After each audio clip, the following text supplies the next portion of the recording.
Welcome to Byte-Sized Tech. You know, buying a new TV should be fun, but sometimes it can feel, well, a little overwhelming. Today, we're going to cut through all that noise. We're building the ultimate TV and soundbar guide, and we're doing it by tackling real-world questions from people just like you to find the perfect setup. I mean, seriously, the moment you start looking, you're hit with this whirlwind of acronyms, right? OLED, QLED, HDMI 2.1. It's enough to make your head spin. The number of options can feel totally paralyzing. So let's just push all that aside and focus on what really matters. All right, first up, we have an awesome question from Brandon. He's wrestling with a classic dilemma. How do you find a TV that looks like a beautiful piece of art on your wall, but still performs like an absolute flagship powerhouse? It's that balance between aesthetics and raw power. Then we've got Joel. He needs some seriously big sound for his retro gaming setup, which sounds amazing, by the way. But he's got limited space and a pretty tight budget to work with. We've got some fantastic options for him. And finally, Sanche brings up a huge debate in the tech world. LG versus Sony for gaming. Is there really a clear winner here? Is Sony just falling behind? The answer might actually surprise you, so let's dive in. So Brandon was really drawn to the design of the Samsung Frame TV. Totally get that. But he ended up returning it because the performance just wasn't quite what he wanted. Now he's on the hunt for a TV that delivers on both fronts, stunning looks and top-tier power.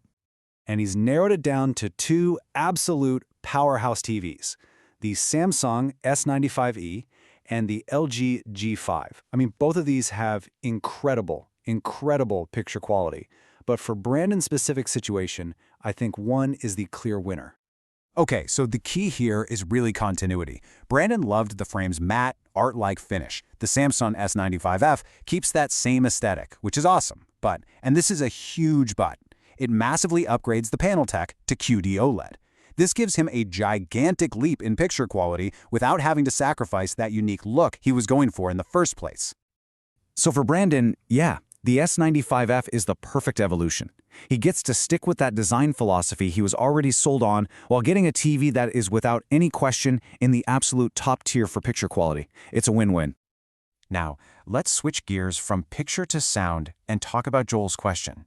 He needs to upgrade the audio for his retro gaming cave, but he's got two major constraints: not a lot of space and a tight budget. And let's be honest, that's a challenge a lot of us face. And here it is, the magic number. Under $400. The goal is to find something that's a really significant improvement over those tinny, built-in TV speakers without breaking the bank or cluttering up his awesome setup. So I've got three really excellent compact soundbar options that totally fit the bill. Each one has a slightly different strength, right? We've got a premium choice that's expandable, a really solid budget option, and a super clever all-in-one solution. First up, the Sonos Beam. Honestly, if you can find this on sale, it is my top pick, hands down. You get fantastic sound right now, it's Dolby Atmos capable, and it's the perfect starting point if you ever want to build out a bigger surround system later on. It's really an investment in future audio quality. Now, if the Beam is just a little out of reach, the Sonos Array is a great alternative. The big trade-off is you lose Dolby Atmos because it connects with an optical cable instead of HDMI. But it is still a massive improvement over TV speakers. It'll make those retro games sound absolutely fantastic. And for the ultimate value play, the Roku Stream Bar is just brilliant. It's a compact soundbar and a 4K streaming player all in one little package, and you can often find it for under $100. For a really simple, clean setup, it is so hard to beat. So this chart lays out the trade-offs really clearly. The Beam gives you the best quality, and it's future-proof. The Ray gets you that great Sonos quality for less cash. And the Roku, it just delivers incredible 2-for-1 value. For Joel, the choice really comes down to whether he wants to prioritize pure audio quality or that super minimalist efficiency. All right, let's get to our final and maybe most technical question from Sanchez. He's seeing a lot of reviewers lean towards LG for gaming, and he wants to know why. Is Sony really falling behind in the TV game? Let's just get this out of the way right now. No.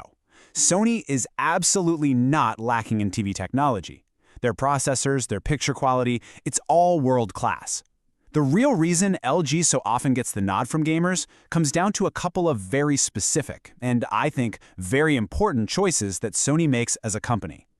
And the first is something the community has kind of nicknamed the Sony tax. Now, obviously this isn't an official term, but it refers to that premium price Sony often puts on its TVs, even when you compare them to rivals from LG or Samsung that have very similar specs on paper. And you know what? This is totally intentional. Sony markets itself as a premium brand, and they charge for it.